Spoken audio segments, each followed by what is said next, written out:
Isto é ArgaQuest, un xogo online multixogador no que podes xogar cos teus compañeiros para practicar as túas habilidades lingüísticas en galego. O obxectivo do xogo é conseguir a palabra máis longa a partir dunhas letras que oferta a aplicación ao azar. Para xogar, ide á nosa web ou, máis sinxelo, en Google escribide ArgaQuest e probablemente o primeiro resultado sexa a nosa aplicación. A forma de xogar é sinxela. Un dos xogadores é o anfitrión que será o que controlará os tempos da partida. Só debe premer en crear partida e simplemente ten que darlle un nome, e xa podería empezar a recibir xogadores. A partida está configurada pero podemos cambiar os seus parámetros ao noso gusto.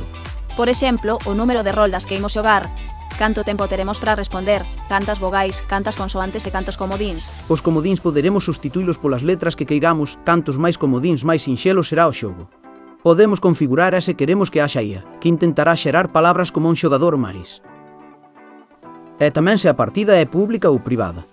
A unha partida privada só poden acceder xogadores que saiban o código segredo para inscribirse e ten que darllo o anfitrión.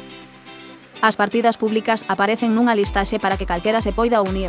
Prememos crear partida e pasamos ao lobby da partida á espera que se inscriban os xogadores. O anfitrión é un xogador máis e Argo é esa intelixencia artificial que vai tratar tamén de darnos respostas. Agora, o resto dos xogadores únense á partida, ven introducindo o código que lle dé ao anfitrión, ven premendo nela aquí se é pública.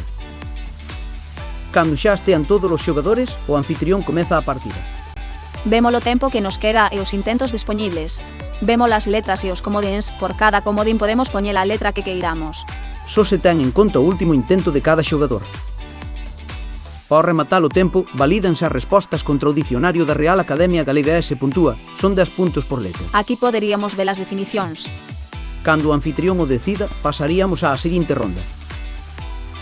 Nesta rolda, a intelixencia artificial ofrécenos unha resposta boa.